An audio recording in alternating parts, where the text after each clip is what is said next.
নমস্কার, জ্যোতির্বৈ দেবশ্রী। আজকের আলোচনা এই নক্ষত্রটা বৃহস্পতির নক্ষত্র আদ্রা নক্ষত্রে পড়বে। এটা পড়ে গেছে 14ই জুন থেকে এই নক্ষত্রে এসছে, থাকবে 13ই আগস্ট অবধি। সেই জন্য আলোচনাটা করলাম। বেশ কয়েকদিন, প্রায় 59 ডেজ, অর্থাৎ 59 দিন এই নক্ষত্র থাকবে। এই নক্ষত্রে থাকাকালীন রাশির, দেশের এবং পৃথিবীর কি অবস্থান হবে, কি প্রকৃতি হবে, কি হতে চলেছে, কি হচ্ছে সেটা আপনারা দেখতেই পাচ্ছেন, এবং সামনে কি হতে চলেছে সেটা নিয়েই আলোচনা। যদিও বেশ কয়েকদিন হয়ে গেছে, ট্রানজিট হয়ে গেছে, তাও যেহেতু 13ই আগস্ট অবধি থাকবে, তার জন্য ভাবলাম আলোচনাটা আপনাদের সঙ্গে করি। রাহু, যার রাহুর নক্ষত্র আদ্রা নক্ষত্র মিথুন রাশিতে, এটা আপনারা জানেন। এবং এই যে আদ্রা নক্ষত্রের জন্ম হচ্ছে ব্রহ্মার রাগ এবং তেজ থেকে রাহুর নক্ষত্র আদ্রা নক্ষত্র জন্ম হয়েছে। এবং বৃহস্পতি জ্ঞানের দেবতা, বৃহস্পতি আমাদের গুরু। সেই গুরু একটা রুলস রেগুলেশন অবধি, যে টিচার, সে সবসময় জ্ঞান দেয়, রুলস রেগুলেশন শেখায়, নিয়মানুবর্তিতার মধ্যে আমাদের চলাফেরা, আমরা সমস্ত কিছু করি। সেটা এখন রয়েছে মিথুন রাশিতে। সেই মিথুন রাশিতে থাকবে 18 অক্টোবর অবধি। সাধারণত বৃহস্পতি এক এক রাশিতে এক এক বছর করে থাকে, কিন্তু এই বছর থেকে 2034 সাল অবধি বৃহস্পতির অতিচারী গতি চলবে। এটা আমি বৃহস্পতির গতি নিয়ে বেশ কয়েকদিন আগে আলোচনা করেছি। এই অতিচারী গতির ফলে বৃহস্পতির গতি এখন পাল্টে যাবে।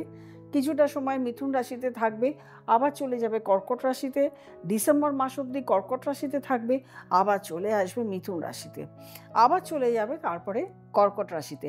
এরকম অতিচারী গতি এখন বৃহস্পতি চলতে থাকবে। যাই হোক, এই 18 অক্টোবর অবধি মিথুন রাশিতে থাকবে বৃহস্পতি। তার মধ্যে এখন আবার পড়েছে বৃহস্পতি রাহুর নক্ষত্রে, আদ্রা নক্ষত্রে।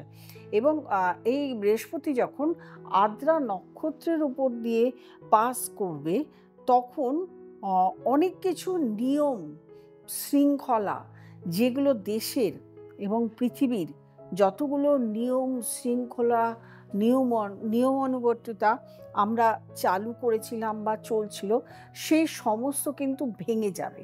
নতুন রূপে, নতুনভাবে, অন্যরকমভাবে নিয়ম চালু হবে। প্রকৃতির বলুন, প্রকৃতির উপরে এফেক্ট পড়বে। প্রকৃতি আমাদের যেরকমভাবে এক এক প্রকৃতির এক এক নিয়ম থাকে। শীতকালে শীত, বর্ষাকালে বর্ষা, গরমকালে গরম, ঋতু পরিবর্তনের সময় যে নিয়মগুলো থাকে, প্রকৃতির নিয়মেও দেখবেন অনেক ধরনের দ্বিচারিতা শুরু হয়ে যাবে। অর্থাৎ প্রকৃতির নিয়মের মধ্যেও অনেক ধরনের, অনেক সময় যে নিয়ম অনুযায়ী বর্ষাকালে বেশি বর্ষা বা এইটা আমরা কিন্তু আদ্রা নক্ষত্র মানেই কিন্তু জল, বিন্দু, বাড়ি, এটা আমরা ঠিক মতন দেখতে পাবো না। মানে ঠিক টাইমলি, ঠিক বর্ষাকালে যে বর্ষাটা হয় সেটা আমরা দেখতে পাবো না। পলিটিক্যাল ক্ষেত্রেও দেখা যাবে যে নেতা, যে নেত্রীদের এতদিন আমরা অনেক ধরনের প্রাধান্য দিয়ে এসেছি, অনেক ধরনের তাদের মতামতটা আমরা গুরুত্ব দিয়ে এসেছি, হঠাৎ করে দেখা যাবে সেই সমস্ত পলিটিক্যাল নেতাদের কথা গুরুত্বহীন হয়ে যাবে। অন্য ধরনের নেতা নেত্রী, যারা এতদিন যাদেরকে কোনো রকম গুরুত্ব দেওয়া হতো না, তারাই গুরুত্বের মধ্যে এসে যাবেন। এবং দেশের রাজনীতির মধ্যে অনেক ধরনের অস্থিরতার সৃষ্টি হতে পারে, পৃথিবীর রাজনীতির মধ্যেও অনেক ধরনের অস্থিরতার সৃষ্টি হতে পারে। সেটা কিন্তু আপনারা দেখছেন, ইদানিংকালে এগুলো দেখতেই পাচ্ছেন। আদ্রা নক্ষত্রের প্রকৃতিই হলো যে আপনাকে নিয়মানুবর্তিতার মধ্যে থাকতে দেবে না। যে জ্ঞানী গুণী পার্সন, যে নলেজেবল পার্সন, যে গুরু, সেও দেখবেন সে মানে তার যে গতি প্রকৃতি, সেটাও যেন কারণ অদ্ভুত ধরনের পাল্টে যাবে। শেয়ার মার্কেটে অনেক ধরনের বিশৃঙ্খল এবং শেয়ার মার্কেটের লস, এগুলো কিন্তু দেখতে পাবেন। শেয়ার মার্কেটে একটা নতুন ধরনের প্রকৃতি শুরু হবে এবং সেটা খুব ভালো প্রকৃতি, ভালোভাবে শুরু হবে। সেটা আদ্রা নক্ষত্রে শুরু হবে, শেষের দিক থেকে শুরু হবে। কিন্তু আদ্রা নক্ষত্র যতদিন থাকবে ততদিন কিন্তু শেয়ার মার্কেটে ধস আপনারা ভালো মতন দেখতে যাবেন। সুতরাং যখন আপনারা ইনভেস্টমেন্ট করবেন সেটা একটু ভেবে চিন্তে আপনারা ইনভেস্টমেন্ট করবেন। এবং এই সময় প্রকৃতি ঝড়, ঝঞ্ঝা, অতিবৃষ্টি, অনাবৃষ্টি মানে যেরকম যেটা বললাম যেরকম যেটা হওয়া প্রয়োজন সেরকমভাবে হবে না। ভূমিকম্প, ন্যাচারালভাবে বিদ্যুৎপৃষ্ট অ্যাক্সিডেন্ট এগুলো সাধারণত হতেই থাকবে। এরপরও প্রত্যেকটা রাশি নিয়ে একটু বলব। মেষ রাশির জাতক জাতিকারা এতদিনভাবে আপনারা অনেককে খুব ক্লোজ রিলেশনের ভেবে এসছেন, তাদের স্বরূপটা আপনারা দেখতে পারবেন। যেহেতু থার্ড হাউস এইটা কিন্তু মেনশন, তাদের স্বরূপ বুঝতে পারবেন। কিন্তু আপনার কাছে ঠিক প্রকৃত বন্ধু এই সময় এসে পৌঁছবে। বৃষরাশির জাতক জাতিকাদের এই সময় লোন, ইনভেস্টমেন্ট বা শেয়ার মার্কেট এগুলো করার একটু ভেবে চিন্তে করতে হবে। এবং কথাবার্তা, লোকজনের সঙ্গে কথাবার্তা, ইন্টারেকশন এগুলো ভেবে চিন্তে করতে হবে। খুব ছোট করে বলছি, যেহেতু অল্প দিন সেহেতু খুব ছোট করে বলছি। মিথুন রাশির জাতক জাতিকাদের দাম্পত্য জীবনে হঠাৎ করে, যে বৃহস্পতি রয়েছে, অনেকে ভাববে যে দাম্পত্য জীবন খুব ভালো চলবে, কিন্তু না, দাম্পত্য জীবনে হঠাৎ করে দেখা যাবে প্রবলেম ক্রিয়েট হবে। দাম্পত্য হাজব্যান্ড ওয়াইফের মধ্যে মনোমালিন্য শুরু হবে, বিশ্বাসঘাতকতা হতে পারে, দুজনের মধ্যে বিশ্বাস হানি হতে পারে। কর্কট রাশির জাতক জাতিকাদের হঠাৎ করে দেখা যাবে যে অর্থ খরচ হতে পারে প্রচুর পরিমাণে। হঠাৎ করে আয়ের থেকে ব্যয় বেশি, প্রচুর হঠাৎ করে অর্থ যেখানে আপনার খরচার কথা না সেখানে আপনার খরচা হয়ে যেতে পারে। সিংহ রাশির জাতক জাতিকাদের এই সময় প্রাপ্তি হতে পারে, হঠাৎ করে একটা বড় অঙ্কের প্রাপ্তি আপনারা এই সময় পেতে পারেন। মানে বড় অঙ্কের প্রাপ্তি মানে অর্থ প্রাপ্তি, বা এই সময় একটা ভালো কাজের সুযোগ পেতে পারেন। তারপরে আসবো কন্যা রাশির জাতক জাতিকাদের এই সময় একটু সংযত হয়ে চলতে হবে। ভাগ্য হানির সম্ভাবনা রয়েছে। হঠাৎ কোনো সিদ্ধান্ত এই সময় না নেওয়াই ভালো। তুলা রাশির জাতক জাতিকাদের আপনাদের এখনই লোকে প্রচণ্ডভাবে ভুল বুঝবে। আপনি যে কাজটা করেননি সে কাজটার দায়ভারও আপনাকে নিতে হবে। সুতরাং আপনি যখন চলছেন, আপনার চলাটা ন্যাচারাল ওয়েতে না চলে একটু বিবেক বুদ্ধি নিয়ে যদি চলেন তাহলে কিন্তু আপনার ক্ষেত্রে ভালো। তারপরে আসবে বৃশ্চিক রাশির জাতক জাতিকাদের লোন, ইনভেস্টমেন্ট করার আগে ভাবতে হবে। প্রাপ্তিযোগ আছে, কিন্তু লোন ইনভেস্টমেন্ট করার আগে ভেবে চিন্তে করতে হবে যে আমার খুব ভালো চলছে সময়, আমি এখনই লোন করে ফেলি, ইনভেস্ট করে ফেলি, তা কিন্তু নয়।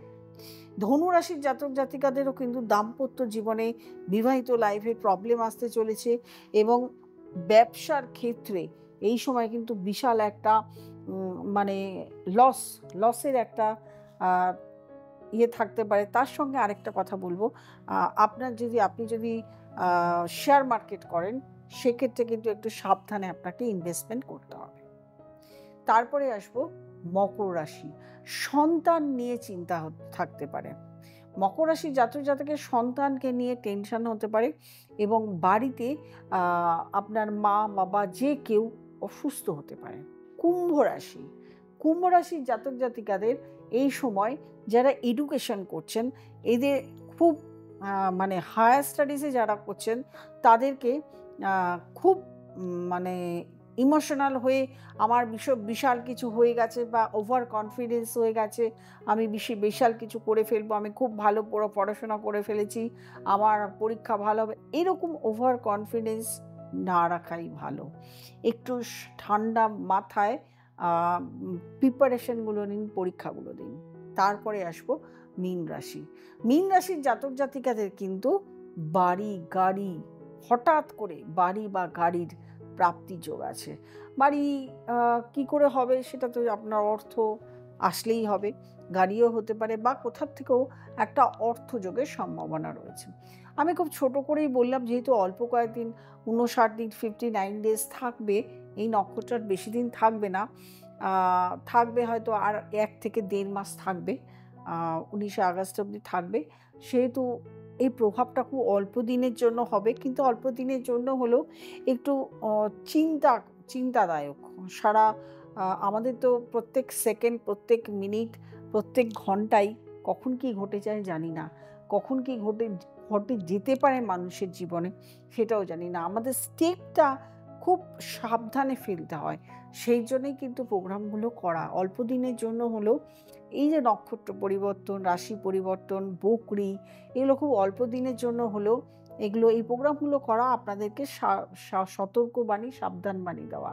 যাই হোক, প্রত্যেকে ভালো থাকার চেষ্টা করবেন। যারা চাইছেন তারা অবশ্যই নিচের নাম্বারে, নিচের স্ক্রলে ফোন করে বুকিং করে চেম্বারে আসতে পারেন। যোগাযোগ করে নিতে পারেন অনলাইনে, সেটা তো অবশ্যই চালু আছে। অনলাইন কনসালটেশন করার জন্য প্রক্রিয়া আছে, সেটা হোয়াটসঅ্যাপে আপনাদেরকে জেনে নিতে হবে। যারা বাইরে থাকেন, যারা বাইরের থেকে, বিদেশ থেকে বা কলকাতার বাইরে থেকে কনসালটেশন করতে চাইছেন, তাদের তো অনলাইনেই করতে হয়। সেজন্য অনলাইনটা একটু জেনে নিতে হবে কীভাবে কনসালটেশন করতে হবে। এছাড়া যারা নতুন প্রোগ্রাম দেখছেন তারা অবশ্যই সাবস্ক্রাইব করবেন, লাইক করবেন, কমেন্ট করবেন, শেয়ার করবেন। নোটিফিকেশন অল বেলটি প্রেস করতে ভুলবেন না। প্রত্যেকে ভালো থাকবেন, আনন্দ থাকবেন। নমস্কার।